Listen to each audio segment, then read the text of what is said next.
Scott for Scots here. Do you hear that? Bring the mic in close. That's not how the grass should sound.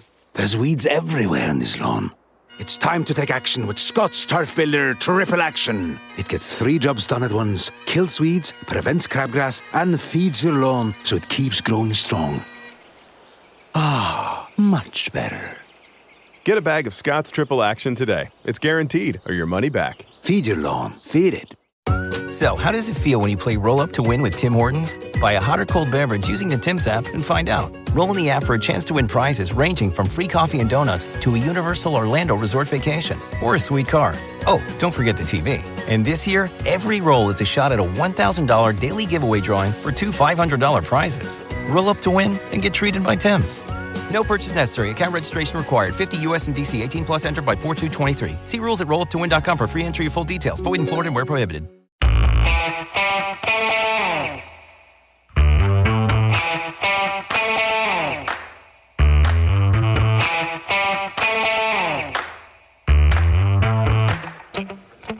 Hi, folks. Welcome to another episode of Film Study. This is Ken McKusick. We're here to continue our series of That One Play, and we've got an interesting choice, to say the least, tonight, and one I didn't entirely remember as being from this game, but an unsportsmanlike conduct call that occurred against the Patriots in 2012, Week 3. I think a lot of people may remember one that happened in the 2014 playoffs. We'll get to that, but the 2012 Week 3 was important to our guest tonight, who's Nick Ringrose. Nick, how you doing? Good, Ken. How are you? Wonderful. Always happy to meet new people and talk about this. Your first time on the show. Really appreciate you coming on. And this was also your first primetime game that you attended. Correct. Yeah, it was an awesome night to be down at the stadium. To lead us through kind of the lead up to this game a little bit, and I'll interject if there's anything I think needs to be added. Yeah, of course. So, Week 3, 2012, Ravens, Patriots at home here at M&T. I remember it was a huge crowd, pretty much full stadium. Remember a ton of penalties during this game. I think Ravens had like 10, 14 of them. Patriots up there as well. I just thought it was really cool. Obviously it was a AFC Championship rematch game from the year prior. This also was the huge Torrey Smith game where he played just hours after his younger brother had tragically passed away in that motorcycle accident earlier. Yeah, and Torrey himself, of course, had a really big game. The Ravens allowed a bunch of first downs in the game. I remember that very much an uphill struggle for the Ravens at the end of this game, trailing by 9 with about 7 minutes to go. But some of that's before this penalty was called. So do you want to kind of walk us through where the game script was at that time? Yeah, closing in at the end of the fourth quarter here. We had just scored, got it up to 28-30, trailing. Needed to get a stop on defense. The play prior, Ladarius Webb grabbed that interception, which was called back on the illegal contact. And then immediately on the next play, after the Patriots had a 3-yard run, you got John Harbaugh getting called for his unsportsmanlike conduct coming out onto the field. Apparently, he was trying to get the attention of the referees to call a timeout. And that's when they had called the unsportsmanlike on. Okay. So that got the crowd going, certainly in a chant I remember very well, but it was extremely well synced up. Yeah, this is my first primetime game, like we said. My season tickets are on 50-yard line, upper deck, and the crowd was so synced, and everyone is stomping with the chant, and it felt like the upper deck was going to break off in the stadium, slide down onto the field. It was moving around so much. Yeah, and they were doing a BS chant, and it was very much audible on the TV broadcast. When I'm doing my analysis, certainly I listened to that a number of times, and Al Michaels even mentioned it. He said that this is about the best manure chant you've ever heard. Right. I remember immediately wanting to come home and watch the broadcast to see, could you hear it? And of course, as soon as you get home, everyone's like, "Oh my God, I can't believe you were there. That was so crazy watching that on TV." And it was 10 times more crazy down at the stadium. It was certainly a very loud game, and a critical point in the game because it happened, I think 2:23 to go or something. Yeah, 2:23 to go. This penalty comes up, and you really think the Ravens are just about done. They did have all 3 timeouts left. I guess they didn't have to call one after the penalty was walked off, but the penalty was enforced at the 40, which meant the ball moved across midfield on that. It wasn't looking good with Baltimore, trailing by 2 at that point. And a field goal would have been terrifically bad news. But then Ridley ran for 1. Ellerbe and Nada sacked Brady together. And then he threw an incomplete that was deflected by our good friend Bernard Pollard on a hit by Kruger to get the ball back by punt. Yeah, and then it was just an incredible close to that game. Flacco coming out, swinging it down the field to Jacoby, leading up all the way down the field so they could get that pass interference on McCourty to set up that Justin Tucker winner. There you go. And we get back to let's come back to the Justin Tucker winner in a second, because I want to talk about the unsportsmanlike call itself. An unusual one. First of all, always unusual to have it called on the bench. It does not happen often. But this one actually confused me in terms of your original request, because I thought you were talking about the one from the playoffs. And that one had a different reason. It was Belichick exploiting the way the rules were written effectively, I think we'd have to say, but by not having to basically announce whether a player was in as an eligible receiver. And I believe the Ravens' argument at the time was, we have to know if he's eligible. And if he is eligible, we can change our personnel, because a change of player to an eligible status is a change of personnel. And that, I believe, was encrypted into the rules or encoded into the rules the following year. But it certainly was something that at the time Belichick was and Harbaugh were as upset as two coaches can be across the sidelines at each other, gesturing at each other and basically telling each other they're full of crap in each case. And after the game, Tom Brady had a very snide comment about it. I guess he needs to read the rule book, kind of thing, for John Harbaugh.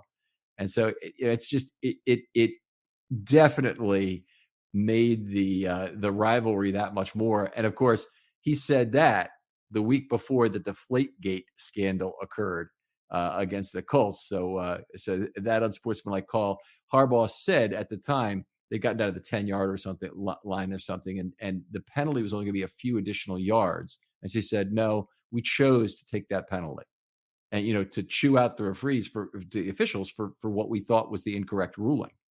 And I don't think it got a change. But I'm forgetting who the player was, because he has a very long name. But you know who I'm talking about, like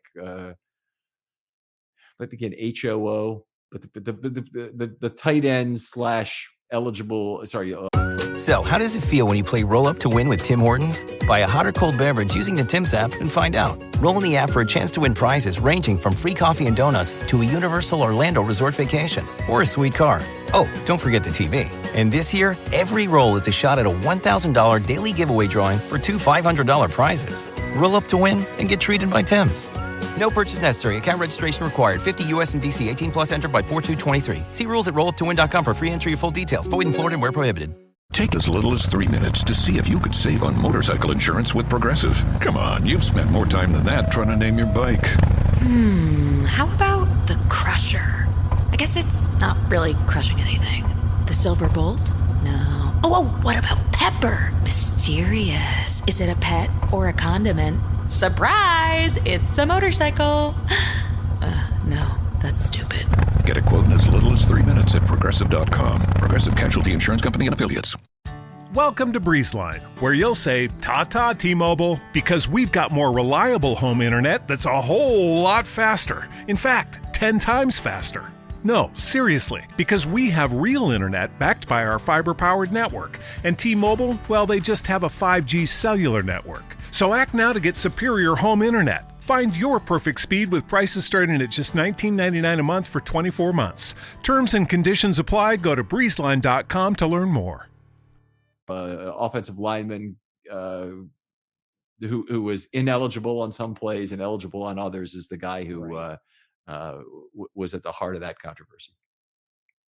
Yeah, this one from 2012 is really interesting. I don't know if you recall. This is the year of the quote replacement refs when the original ones were on strike.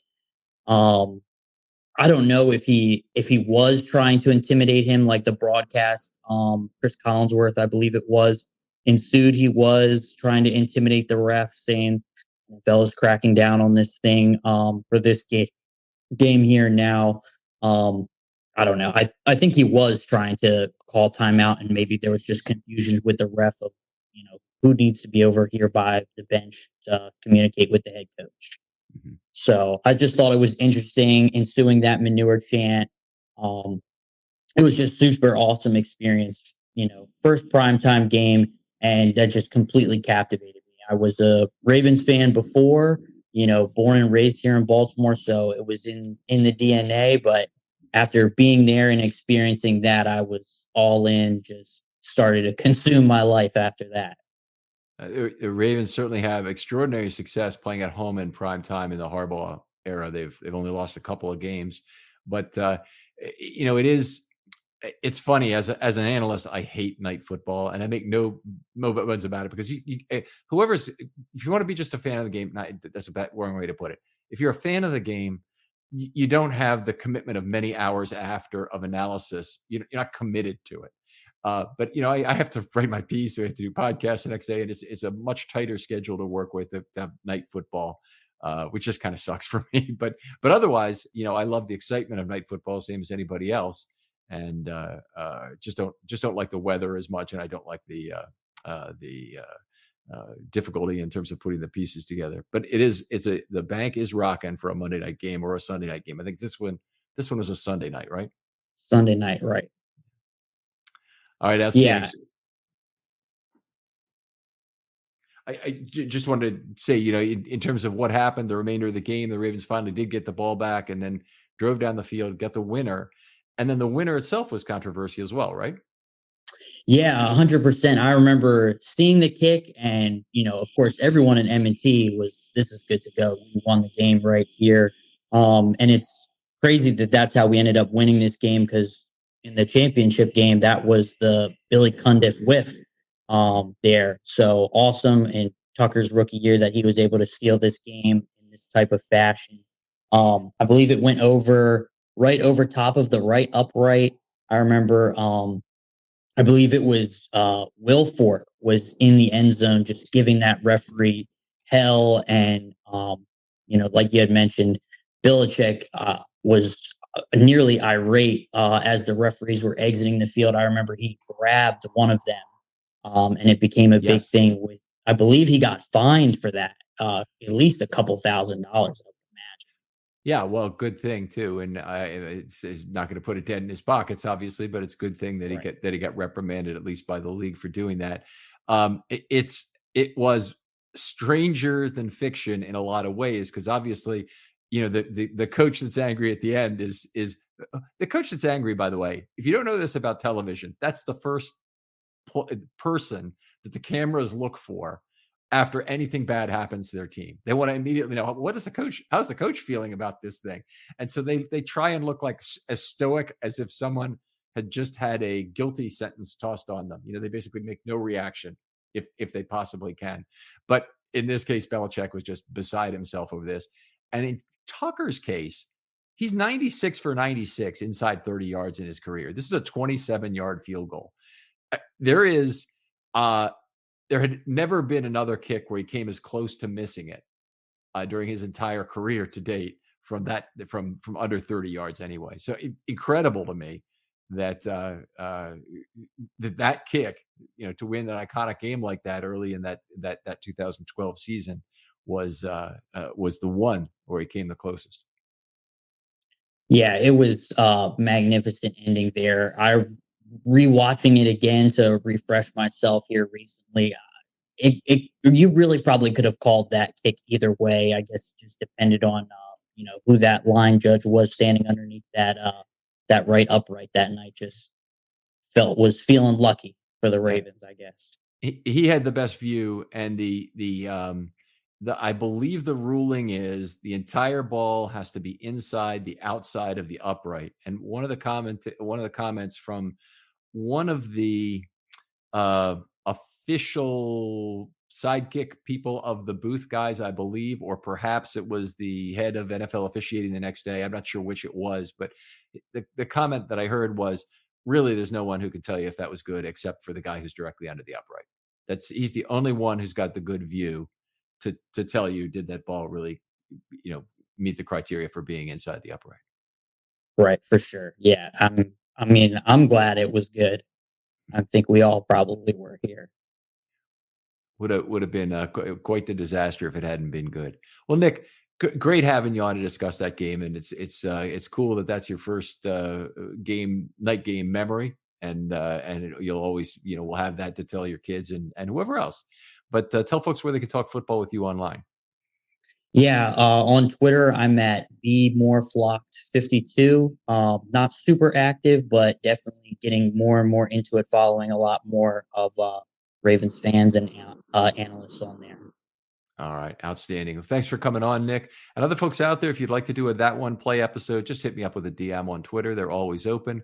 I'll get back to you very quickly. Had lots of great ideas for this, but there seem to be a lot of weird ideas. Be happy with those, but there's a lot of great plays in Ravens history that have not yet been taken. Love to hear from you. Shannon Sharp's 96-yard catch, not yet taken in 2000. 2008, the Suggs game-sealing pick six on the screen pass against Cleveland, just to give you two ideas. Neither of those plays are taken.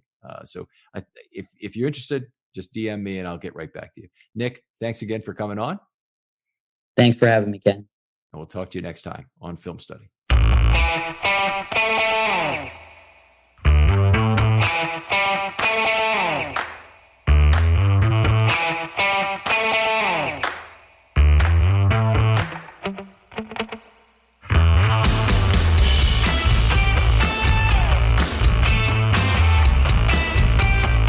So, how does it feel when you play Roll Up to Win with Tim Hortons? Buy a hot or cold beverage using the Tim's app and find out. Roll in the app for a chance to win prizes ranging from free coffee and donuts to a Universal Orlando resort vacation or a sweet car.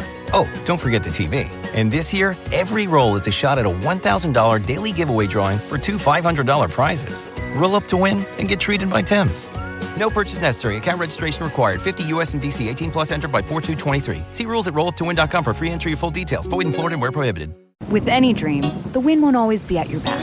The sun won't always be shining, and some rain is going to fall. American Family Insurance is like a good solid roof that you can trust to protect your biggest dreams. With plans that could save you up to 23% when you bundle your home and auto. Also, you can continue to dream fearlessly, no matter what comes your way.